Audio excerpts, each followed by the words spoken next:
ಇದು ನಾವು Bajpe police ಸ್ಟೇಷನ್ನಲ್ಲಿ case register ಮಾಡಿಕೊಂಡು ಆ ಕೇಸ್ದು ಮುಂದಿನ ತನಿಖೆ ಪ್ರಾರಂಭ ಮಾಡಿದ್ದೀವಿ.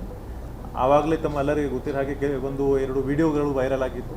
ಅದರಲ್ಲಿ ಆರೋಪಿಗಳು ಸುಹಾಸ್ ಶೆಟ್ಟಿ ಮೇಲೆ ಮರಣಾಂತಿಕ ಹಲ್ಲೆ ಮಾಡ್ತಾಯಿದ್ರು. ಸೊ ಆ ವಿಡಿಯೋಗಳದ್ದು ನಾವು ಫೊರೆನ್ಸಿಕ್ ಅನಾಲಿಸಿಸ್ ಮಾಡಿ ಅದರಲ್ಲಿ ಯಾರ್ಯಾರು ವಿಸಿಬಲ್ ಇದ್ದರೂ ಅವ್ರದ್ದು ಹೆಸರುಗಳು ಐಡೆಂಟಿಫೈ ಮಾಡಿದ್ದೀವಿ. ನಂತರ ನಮ್ಮ ತಂಡಗಳು ಅವರೆಲ್ಲರದ್ದು ಐಡೆಂಟಿಫಿಕೇಷನ್ ಮಾಡಿ ಅವರಿಗೆ ಏಡಿಗೆ ಪ್ರಯತ್ನ ಮಾಡಿದ್ದಾರೆ. ನಿನ್ನೆ ರಾತ್ರಿ ನಾವು ಈ ಕೇಸ್ ಸಂಬಂಧಪಟ್ಟ 8 ಜನಕ್ಕೆ ದಸ್ತಗಿರಿ ಮಾಡಿದ್ದೀವಿ. ಅದು ಈ ಕೇಸಲ್ಲಿ ಮೊದಲೇ ಆರೋಪಿ ಅಬ್ದುಲ್ ಸಫ್ವಾನ್, ಇವರು ಮುಖ್ಯವಾಗಿ ಶಾಂತಿಗುಡ್ಡೆ ವಿಲೇಜಿಂದ. ಅಬ್ದುಲ್ ಸಫಾನ್ ಮೇಲೆ 2023ಯಲ್ಲಿ ಒಂದು ಮರಣಾಂತಿಕ ಹಲ್ಲೆ ಆಗ್ತದೆ. ಆವಾಗ ಧನ್ರಾಜ್ ಮತ್ತು ಪುನೀತ್ ಮತ್ತು ಪ್ರಶಾಂತ್ ಅಂಥವರು ಹಲ್ಲೆ ಮಾಡಿ ಅವ್ರಿಗೆ ಗಾಯ ಮಾಡ್ತಾರೆ. ಸೊ ಸೂರತ್ಕಲ್ಲಲ್ಲಿ 2023ರಲ್ಲಿ ಒಂದು ಕೇಸ್ ದಾಖಲಾಗ್ತದೆ. ಪ್ರಶಾಂತ್ ಮತ್ತು ಧನ್ರಾಜ್ ಇವರು ಸುಹಾಸ್ ಶೆಟ್ಟಿದು ಸ್ನೇಹಿತರುಗಳು. ಸೊ ನಂತರ ಇವರು ಎಲ್ಲ ಜೈಲಿಗೆ ಹೋಗ್ತಾರೆ. ಆದ ನಂತರ ಕೆಲವು ಕಾರಣದಿಂದ ಸಫ್ವಾನ್ ಅಂದ್ಕೊಂಡಿದ್ದು ದಟ್ ಸುಹಾಸ್ ಶೆಟ್ಟಿ ಒಂದು ದಿವಸ ಅವರಿಗೆ ಕೊಲೆ ಮಾಡ್ತಾನೆ ಅಂತ. ಸೊ ಈ ವಿಷಯ ಅವರು ತಮ್ಮ ಸ್ನೇಹಿತರು ಮುಜಾಮಿಲ್ ಜೊತೆಗೆ ಚರ್ಚೆ ಮಾಡ್ತಾನೆ ಮತ್ತು ನಿಯಾಜ್ ಜೊತೆಗೆ ಚರ್ಚೆ ಮಾಡ್ತಾನೆ. ಈ ಮುಜಾಮಿಲ್ ಮತ್ತು ನಿಯಾಜ್ ಕೂಡ ಸ್ಥಳೀಯ ನಿವಾಸಿಗಳು. ಸೊ ಇವರು ಚರ್ಚೆ ಮಾಡುವಾಗ ಒಬ್ಬ ಅವರು ನೋನ್ ಮಂದಿ ಮುಖಾಂತರ ಒಬ್ಬ ಆದಿಲ್ ಮೆಹರೂಫ್ಗೆ ಭೇಟಿ ಮಾಡ್ತಾರೆ. Adil Mehroof is younger brother of Fazil. ಅವ್ರದ್ದು 2022ಅಲ್ಲಿ ಕೊಲೆ ಆಗಿತ್ತು. ಸೊ ಕೊಲೆ ಒಂದು ಮುಖ್ಯ ಆರೋಪಿ ಸುಹಾಸ್ ಶೆಟ್ಟಿ ಆ ಪ್ರಕರಣದಲ್ಲಿ 1 ವರ್ಷ ಜೈಲಲ್ಲಿದ್ದರು. ನಂತರ ಕಳೆದ ವರ್ಷ ಜೈಲಿಂದ ಆಚೆ ಬಂದಿದ್ದರು. ಸೊ ಆದಿಲ್ ಜೊತೆ ಮಾತಾಡಿಕೊಂಡು ಅವರು ಅವ್ರಿಗೆ ಫಿನಿಷ್ ಮಾಡಲಿಕ್ಕೆ ಒಂದು ಸ್ಕೆಚ್ ಹಾಕ್ತಾರೆ. ಆ ಸಮಯದಲ್ಲಿ ಒಟ್ಟಾರೆ ಒಂದು 5 ಲಕ್ಷದ ಮಾತುಗಳು ಆಗ್ತದೆ. 3 ಲಕ್ಷ ಆದಿಲ್ ಇವ್ರಿಗೆ ಅಡ್ವಾನ್ಸ್ ಕೊಡ್ತಾರೆ.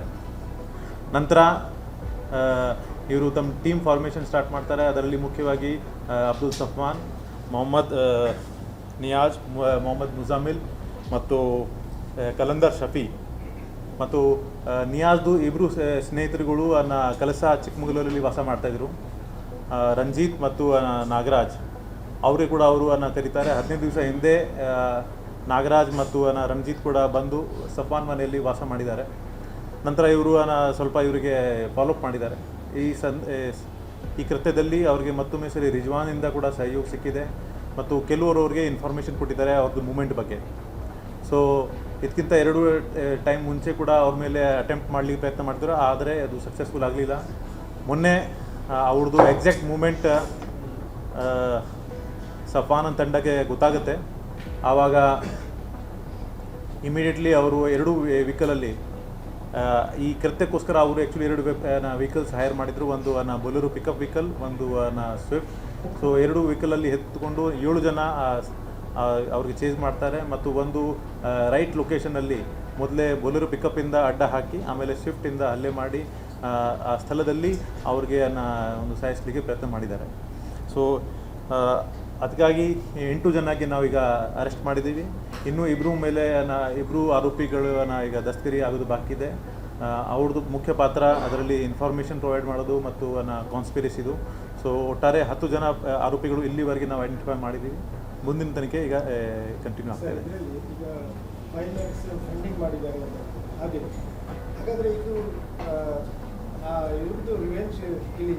ಇದು ಮಿಕ್ಸ್ ಕೇಸ್.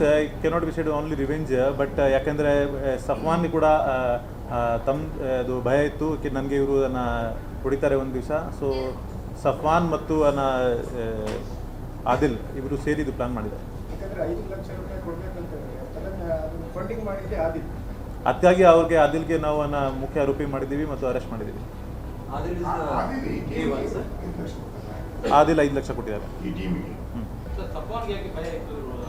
2023ಯಲ್ಲಿ ಪ್ರಶಾಂತ್, ರಣಜಿತ್ ಸೇರಿ ಇವ್ರ ಮೇಲೆ ಹಲ್ಲೆ ಮಾಡಿದರು. ಪ್ರಶಾಂತ್ ಇವ್ರದ್ದು ಫ್ರೆಂಡ್ ಆಫ್ ಸುಹಾಸ್ ಶೆಟ್ಟಿ ಮತ್ತು ಜೈಲಿಂದ ಆಚೆ ಬಂದ ನಂತರ ಪ್ರಶಾಂತ್ ಸುಹಾಸ್ ಶೆಟ್ಟಿಗೆ ಹೇಳಿದ್ದಾರೆ ದಟ್ ನನಗೆ ಸಫಾನಿಂದ ಭಯ ಇದೆ, ಯಾಕೆಂದರೆ ನಾನು ಅವ್ರ ಮೇಲೆ ಮರಣಾಂತಿಕ ಹಲ್ಲೆ ಮಾಡಿದೆ. ಸೊ ಆ ಚರ್ಚೆಗಳು ಸಫಾನ್ ತನಕ ರೀಚ್ ಆಗಿದ್ದು. ಮಧ್ಯದಲ್ಲಿ both parties are thinking that ಒಬ್ರೊಬ್ರಿಗೆ ಅಟ್ಯಾಕ್ ಮಾಡ್ಬೋದು. ಸೊ ಅದಕ್ಕಾಗಿ ಈ ರೀತಿ ಇದು ಘಟನೆಗಳು ನಡೆದಿದೆ. ಆ ಬುರ್ಕಾಧಾರಿ ಮಹಿಳೆಗಳಿಗೆ ನಾವು ಐಡೆಂಟಿಫಿಕೇಷನ್ ಮಾಡಿದ್ದೀವಿ. ಅವರು ನಿಯಾಜ್ದು ರಿಲೇಟಿವ್ಸ್. ಸೊ ಆವಾಗ ಅಕ್ಯೂಸ್ ಸ್ಟೇಟ್ಮೆಂಟ್ ಪ್ರಕಾರ ಅಲ್ಲಿ ಅವರು ಯಾವುದು ಕೆಲಸಕ್ಕೆ ಬಂದಿದ್ದರು, ಅವ್ರಿಗೀಗ ನಾವು ಈಗ ಮುಂದಿನ ತನಿಖೆ ಕರಿತೀವಿ. ನಿಷೇಧಿತ PFI ಸಂಘಟನೆ ಏನೋ ಇದರಲ್ಲಿ ಸದ್ಯಕ್ಕೆ ಇಲ್ಲಿವರೆಗೆ ಅವ್ರದ್ದು ಸಂಘಟನೆ ಜೊತೆಗೆ ಅಸೋಸಿಯೇಷನ್ ಬಗ್ಗೆ ಮಾಹಿತಿ ಇಲ್ಲ. ಆದರೆ ನಾವು ಅವ್ರದ್ದು ಸೋಷಿಯಲ್ ಮೀಡಿಯಾ ಮತ್ತು ಬೇರೆ ಬೇರೆ ಡೀಟೇಲ್ಸ್ ಕಲೆಕ್ಟ್ ಮಾಡಿ ವೆರಿಫೈ ಮಾಡ್ತೀವಿ. ಆದರೆ ಇಲ್ಲಿವರೆಗೆ ಅವೈಲೇಬಲ್ ಮಾಹಿತಿ ಪ್ರಕಾರ ಅವ್ರದ್ದು ಕನೆಕ್ಷನ್ ಈಗ ಇನ್ನೂ ಮುಂದೆ ಬರ್ತಾ ಇಲ್ಲ. ಅವರು ರಂಜಿತ್ ಮತ್ತು ನಾಗರಾಜ್ ಈ ಕೆಲಸಕ್ಕೋಸ್ಕರ ಅವ್ರ ಜೊತೆಗೆ ಬಂದಿದ್ದರು.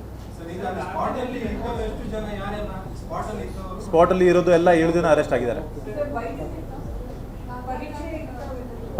ನಿಯಾಜು ಪರಿಚಯ ಅವರು.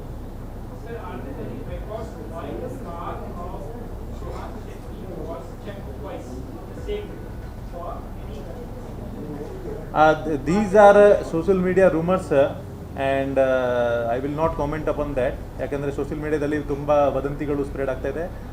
ಆ ಸಂಬಂಧಪಟ್ಟ ಕೆಲವು ಕೇಸಸ್ ಕೂಡ ದಾಖಲು ಮಾಡಿದ್ದೀವಿ. ಆದರೆ ರೌಡಿ ಶೀಟರ್ಸ್ಗೆ ಸಾಮಾನ್ಯವಾಗಿ ಪೊಲೀಸ್ ಇಲಾಖೆಯಲ್ಲಿ ರೆಗ್ಯುಲರ್ ಕರೆದು ವಾರ್ನಿಂಗ್ ಮಾಡೋದು ಒಂದು ಕೆಲಸಗಳು ನಡೀತಾ ಇರ್ತದೆ. And not only Suhas but many other also warn on time to time. ಅವ್ರ ಮೇಲೆ ನಾವು ಕ್ರಮ ಕೂಡ ತಗೊಳ್ತೀವಿ. ಯಾಕೆಂದರೆ ಅವರು ಕೆಲವು ಆ್ಯಂಟಿ ಸೋಷಿಯಲ್ ಆ್ಯಕ್ಟಿವಿಟೀಸ್ ಮಾಡ್ತಾ ಇರ್ತಾರೆ. ಸೊ ಆ ಕಂಟ್ರೋಲ್ ಮಾಡಲಿಕ್ಕೆ ಅವ್ರಿಗೆ ನಾವು ರೆಗ್ಯುಲರ್ಲಿ ಸ್ಟೇಷನ್ಸಲ್ಲಿ ಕರಿತೀವಿ. ಹೌದು, ಎಸ್.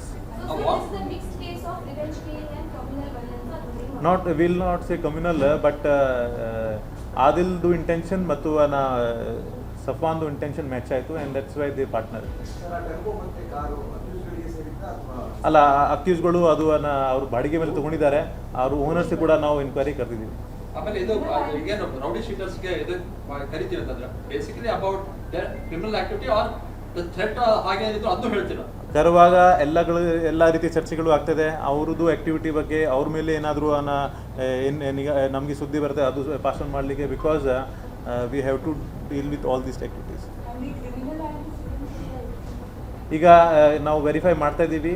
ಒಂದು ಕಲಂದರ್ ಸಾಫಿ ಮೇಲೆ ಕನ್ಜಂಪ್ಷನ್ ಕೇಸ್ ಇತ್ತು, ಡ್ರಗ್ ಕನ್ಜಂಪ್ಷನ್ ಕೇಸ್. ಇನ್ನೊಬ್ಬನ ಮೇಲೆ ಒಂದು ಡಕ್ಯಾತಿ ಕೇಸ್ ಇದೆ. ಮೊಹಮ್ಮದ್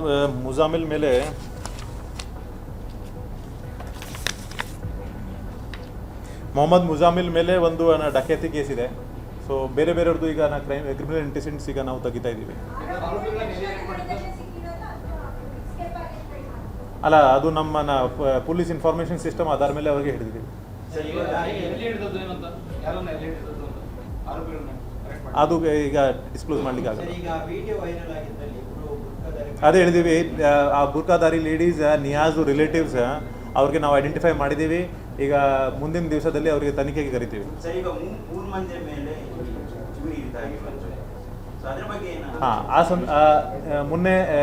ನಿನ್ನೆ ಬೆಳಿಗ್ಗೆ ಕೆಲವು ಕಡೆ ಅಹಿತಕರ ಘಟನೆಗಳು ನಡೆದಿತ್ತು. ಆ ಬಂದ್ ಸಂಬಂಧಪಟ್ಟ ಒಟ್ಟಾರೆ 6 ಕೇಸ್ ದಾಖಲಾಗಿತ್ತು. 3 ಕೇಸಲ್ಲಿ ಬಸ್ಸಸ್ ಮೇಲೆ ಸ್ಟೋನ್ ಬೆಲ್ಟಿಂಗ್ದು ಮತ್ತು 3 ಹಲ್ಲೆಗಳದು. ಆ ಸ್ಟೋನ್ ಬೆಲ್ಟಿಂಗ್ಗೆ ಸಂಬಂಧಪಟ್ಟ 3 ಜನಕ್ಕೆ ನಾವು ಈಗಾಗಲೇ ಅರೆಸ್ಟ್ ಮಾಡಿದ್ದೀವಿ. ಚುರಿ ಕೇಸಲ್ಲಿ ಐಡೆಂಟಿಫಿಕೇಷನ್ ವರ್ಕ್ ನಡೀತಾ ಇದೆ. ಯಾಕೆಂದರೆ ನಿನ್ನೆ ಪೊಲೀಸ್ ಇಲಾಖೆ ಪೂರ್ತಿ ಸಂಪೂರ್ಣವಾಗಿ ಪ್ರೊಸೆಷನ್ ಮತ್ತು ಬೇರೆ ಬೇರೆ ಆ್ಯಕ್ಟಿವಿಟೀಸಲ್ಲಿ ತುಂಬ ಬ್ಯುಸಿ ಇದ್ದರು. ಬಟ್ ಇವತ್ತಿಂದ ಬೆಳಿಗ್ಗೆಯಿಂದ ನಾವು ಪ್ರಾರಂಭ ಮಾಡಿದ್ದೀವಿ. ಈಗಾಗಲೇ 3 ಜನಕ್ಕೆ ಅರೆಸ್ಟ್ ಮಾಡಿದ್ದೀವಿ. ಸಾಯಂಕಾಲ ಒಳಗಡೆ ಇನ್ನೂ ಸಾಕಷ್ಟು ಜನ ಅರೆಸ್ಟ್ ಆಗ್ತಾರೆ. ಸ್ಟೋನ್ ಬೆಲ್ಟಿಂಗ್ಗೆ ಅಲ್ಲ, ಅದು ಐಡೆಂಟಿಫೈ ಮಾಡಬೇಕು. 5 ಜನ ಸ್ವಿಫ್ಟ್ ಕಾರಲ್ಲಿ, 2 ಪಿಕಪ್ ವೆಹಿಕಲಲ್ಲಿ, ಬೊಲೆರೋ ಪಿಕಪ್ ಓನರ್ ಐಡೆಂಟಿಫೈ ಆಗಿದೆ. ಅವ್ರಿಗೆ ನಾವು ಸ್ಟೇಷನ್ಗೆ ಕರೆದಿದ್ದೀವಿ, ವಿಚಾರಣೆ ಮಾಡ್ತಾ ಇದ್ದೀವಿ.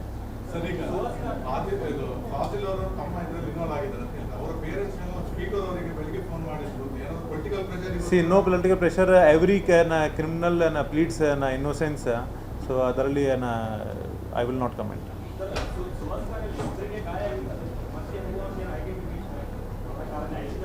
ಎಲ್ಲರದ್ದು ಐಡೆಂಟಿಫಿಕೇಶನ್ ಆಗಿದೆ. ಅವ್ರದ್ದು ಹೆಸರು FIR ಇದೆ. ಇಲ್ಲ, this was there 3rd attempt.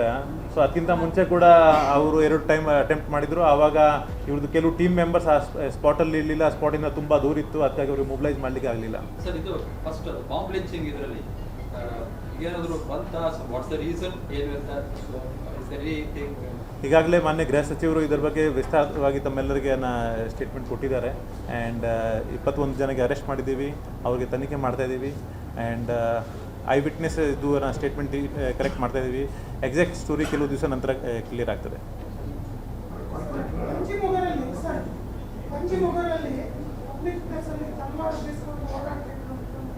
ಅದು ಕೂಡ ಕೇಸ್ ದಾಖಲಾಗಿದೆ. ಆಮೇಲೆ ಅವರು ಐಡೆಂಟಿಫಿಕೇಶನ್ ಪ್ರಾಸೆಸ್ ನಡೀತಾ ಇದೆ.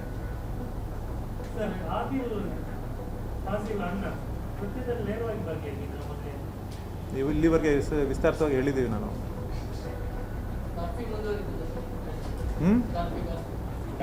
ಕರ್ಫ್ಯೂ ಕೆಲವು ದಿವಸ ಕಂಟಿನ್ಯೂ ಇರುತ್ತೆ, ಆದ ನಂತರ ನಿಷೇಧಾಜ್ಞೆ, ಆಮೇಲೆ ನೋಡುವ. ಈಗ ಪ್ರತಿಯೊಂದು ಎಲ್ಲೆಲ್ಲಿ ವೈಲೇಷನ್ ಆಗಿದೆ ಖಂಡಿತ ನಾವು ಕ್ರಮ ತಗೊಳ್ತೀವಿ. ನಿನ್ನೆ was A very action pack day, ಅದಕ್ಕಾಗಿ ಪೊಲೀಸ್ ಇಲಾಖೆ ಸಂಪೂರ್ಣವಾಗಿ ಅದರಲ್ಲಿ ಬ್ಯುಸಿ ಇತ್ತು. ಆದ ನಂತರ ಸೋಷಿಯಲ್ ಮೀಡಿಯಾ ಸಂಬಂಧಪಟ್ಟ ಕೆಲವು ವದಂತಿಗಳ ಮೇಲೆ ನಾವು ಕೇಸ್ ದಾಖಲು ಮಾಡಿದ್ದೀವಿ. ನಿನ್ನೆ ಸುಮಾರು 15 ಕೇಸ್ ನಾವು ಓನ್ಲಿ ಸೋಷಿಯಲ್ ಮೀಡಿಯಾದಲ್ಲಿ ಪ್ರಚೋದನಕಾರಿ ಹೇಳಿಕೆಗಳು ಅಥವಾ ಸುಳ್ಳ ವದಂತಿಗಳು ಸ್ಪ್ರೆಡ್ ಮಾಡೋ ಸಂಬಂಧಪಟ್ಟ ದಾಖಲು ಮಾಡಿದ್ದೀವಿ. ಮತ್ತು ಇವತ್ತು ಕೂಡ ಯಾರ್ಯಾರು ಬಂದ್ ಸಂಬಂಧಪಟ್ಟ ವೈಲೇಷನ್ ಮಾಡಿದ್ದಾರೆ ಅದರ ಮೇಲೆ ಕೂಡ ನಾವು ಕ್ರಮ ತಗೊಳ್ತೀವಿ. ಸೊ ದ್ಯಾಟ್ ಅಕೌಂಟ್ ಇನ್ಸ್ಟಾಗ್ರಾಮ್ ಅಕೌಂಟ್ದು ಪ್ರೊಸೀಜರ್ ನಡೀತಾ ಇದೆ ವೆರಿಫಿಕೇಷನ್ದು. ಆದರೆ ಅದು ಕೂಡ ನಾವು ಹೇಳ್ತೀವಿ that many false things are being spread. ಯಾಕೆಂದರೆ ಅದು ಅಕೌಂಟ್ ಕ್ರಿಯೇಷನ್ ಡೇಟ್ ಮತ್ತು ಅಕೌಂಟ್ಸ್ ಫಾಲೋವರ್ ಅಲ್ಲ. ಈಗ ನಾವು ಸ್ಪಷ್ಟವಾಗಿ ನೋಡಿದರೆ many edition are there. So no, we are verifying. That's why I am not commenting that it is a false or true. Now verify ಮಾಡ್ತಾ ಇದ್ದೀವಿ.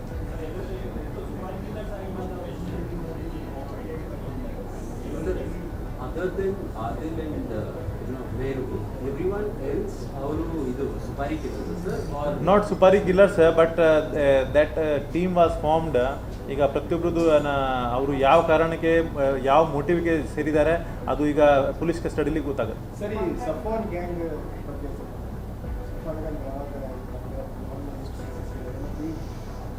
ಇದ್ದರು ಇಲ್ಲಿಂದ ಚಿಕ್ಕಮಗಳೂರಿಂದ ಬಂದವ್ರದ್ದು ಅದು ಯಾವ ರೀತಿ? ಸೊ ಸಫ್ವಾನ್ ಈ ಟೀಮ್ಗೆ ಇದು ಇವ್ರ ಜೊತೆಗೆ ಇದು ರಿವೆಂಜ್ ತಗೊಳ್ಳಿಕ್ಕೆ ಕಟ್ಟಿದ್ರು. ಇದರಲ್ಲಿ ಕೆಲವು ಅವರು ಮೇಲೆ ಪ್ರೀವಿಯಸ್ ಕ್ರಿಮಿನಲ್ ಹಿಸ್ಟ್ರಿ ಇಲ್ಲ, ಅವರು ಫ್ರೆಂಡ್ಶಿಪ್ ಅಥವಾ ಬೇರೆ ಮೋಟಿವ್ಗೆ ಇವ್ರ ಜೊತೆ ಸೇರಿದ್ದಾರೆ. ಅದೇ ರೀತಿ ಕೆಲಸದಿಂದ ಈ ಇಬ್ಬರು ರಂಜಿತ್ ಮತ್ತು ನಾಗರಾಜ್ ಕೂಡ ಇದೇ ಕೆಲಸಕ್ಕೆ ಬಂದಿದ್ದರು. ಅವ್ರದ್ದು ಈಗ ಪ್ರೀವಿಯಸ್ ಕ್ರಿಮಿನಲ್ ಹಿಸ್ಟ್ರಿ ನಾವು ತಿಳ್ಕೊಳ್ತಾ ಇದ್ದೀವಿ. ಸೊ ಎಕ್ಸಾಕ್ಟ್ ಮೋಟಿವ್ ಯಾವ ಕಾರಣಕ್ಕೆ ಯಾರ್ಯಾರು ಜಾಯಿನ್ ಮಾಡಿದರು ಅದು ಎಕ್ಸಾಕ್ಟ್ಲಿ ನಾವೀಗ ಇವತ್ತು ಅವ್ರಿಗೆ ಜುಡಿಷರಿ ಮುಂದೆ ಹಾಜರು ಮಾಡಿಸಿ ಪೊಲೀಸ್ ಕಸ್ಟಡಿಗೆ ತಗೊಳ್ತೀವಿ, ಆವಾಗ ಗೊತ್ತಾಗ್ತದೆ. ಈಗಾಗಲೇ ನಾನು ಸ್ಪಷ್ಟ ಮಾಡಿದ್ದೀನಿ, ಒಂದು ಪರ್ಸ್ನಲ್ ರೈವಲ್ರಿ ಇತ್ತು, ಇನ್ನೊಂದು ಆದಿಲ್ದು ಬೇರೆ ಕಾರಣ ಇತ್ತು. ಅದಕ್ಕಾಗಿ ಇಬ್ಬರು ಸೇರಿ ಇದು ಪ್ಲಾನಿಂಗ್ ಮಾಡಿದ್ದಾರೆ. ಈಗ ಅದೇ ಹೇಳ್ತಾ ಇದ್ವಿ, ಪೊಲೀಸ್ ಕಸ್ಟಡಿಯಲ್ಲಿ ಇರುವಾಗ ನಾವು ಫರ್ದರ್ ಸ್ಟೇಟ್ಮೆಂಟ್ ತಗೊಳ್ತೀವಿ, ಇಂಟ್ರೋಗೇಷನ್ ಮಾಡ್ತೀವಿ, ಆವಾಗ ಗೊತ್ತಾಗುತ್ತೆ.